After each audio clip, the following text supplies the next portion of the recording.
যাকে ভোট দিলে দেশের সার্বিক উন্নতি হবে, চুরি ডাকাতি হবে না, দুর্নীতি, বহু দেশের তলানিতে আমরা পড়ে আছি, যাকে ভোট দিলে আমরা সেখান থেকে উঠার রাস্তা পাবো, তাকে আপনাকে ভোট দিতে হবে। বুখারী শরীফের ৬,৪৯৬ নং হাদিসের উদ্ধৃতি দিয়ে আহমদুল্লাহ জানান, অযোগ্য মানুষকে যোগ্য ব্যক্তির চেয়ারে বসানো কিয়ামতের আলামত। আর পবিত্র কোরআনে সূরা আন-নিসার ৫৮ নম্বর আয়াতে আল্লাহ তাআলা বলেছেন, আমানত যথাস্থানে পৌঁছে দাও। অর্থাৎ আমানতের খেয়ানত করলে সব অপকর্মের দায় এই দেশের মানুষকেই নিতে হবে।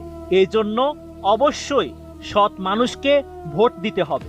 তিনি জিতুক কিংবা না জিতুক এটা দেখার বিষয় নয়। অপাত্রে যদি মানুষ তার মতামত দেয় বা কোনো অযোগ্য মানুষকে যদি কোনো যোগ্য মানুষের চেয়ারে বসানো হয়, তাহলে কিয়ামতের অপেক্ষা করবা তোমরা। এটা কিয়ামতের আলামত। এই আলামত এখন চলে আসছে না, আসছে না?